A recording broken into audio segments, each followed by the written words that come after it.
7 questions that have bothered me about this text ever since I read it 38 years before. Question number 1. Is Rachel just a piece of furniture, or does she have any say in this relationship? Now, I know this is a paternalistic society, patriarchal society, where the man has all the rights. But does the woman even have a say? Question number 2. Rachel must have been quite a looker. And I'm going to address the men here in this congregation, and if you don't want to answer this with your wife sitting next to you, I can understand that. How many men in this woman would have in this sanctuary would wait 7 years? 7 years? A long time.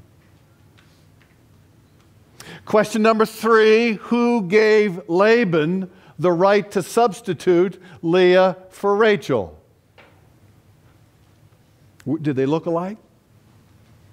What did Leah think? Or is that another one of those patriarchal things where nobody cares?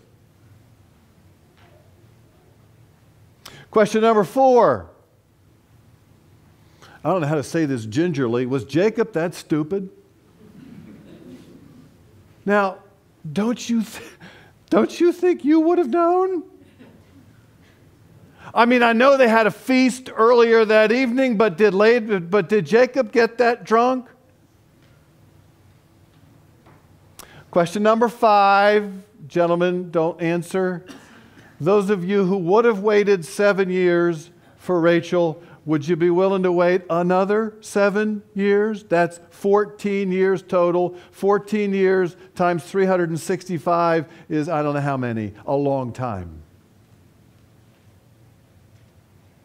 Question number 6. Whose wife was Jacob's in the end anyway? Was it Leah, or was it Rachel, or was it both?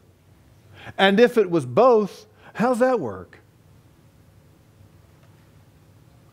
And the 7th question that has bothered me for the last 30 some odd years, and it's the one that I struggle with all the time, what in the world is a story like this doing in the Bible?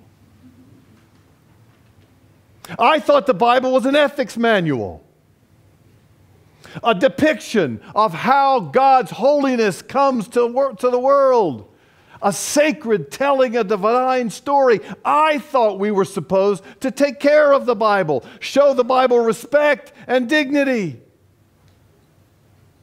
What's this story doing in the Bible? There is no dignity in this text. In fact, the whole of the Jacob narrative is told like a seamy afternoon soap opera. He cheats his brother out of his birthright. He tricks his father out of the family blessing. He steals from his father-in-law most of his inheritance.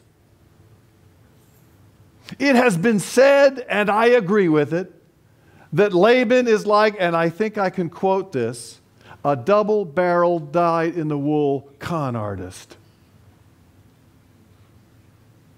Folks, this story you would expect to find in movies by Roman Polanski or Michael Moore. What's it doing in the Bible? You can clean it up and sand it down and scrub it away, and it's still ridiculous. It's too scandalous for God to get involved with people like this. Unless that's why the story is in the Bible in the first place. Unless this scandalous and sordid story of scandalous and sordid people is the soil, the arena in which God works to build God's kingdom. The more you read the Bible, the more you will realize there is no hero in the Bible but God alone. Everybody in that book have feet of clay. Jacob was a con artist. Moses was a murderer. David was an adulterer. Paul was a hatchet man for the Pharisees. Mary was a teenager from the sticks. The Bible is a scandalous story about sinful people doing dubious things. And right smack dab in the middle of it all comes a God to build God's kingdom. Not apart from the feet of clay and the scandal, but in it and because of it and through it. And folks, I'm here to tell you, if God can work through the Jacobs of the Bible, God can work through you and through me. Some of us in this room are mired in such low self-image and low self-esteem that it's amazing that we got out of bed in the morning. Some of us have our priorities screwed up to the point where we're heading in 10 different directions, all dead-end roads at the same time. Some of us are so bored with church and angry at God that it's a miracle we're here in the first place. Some of us are so up to our necks in financial debt and alcoholism and broken relationship that the world keeps spinning around.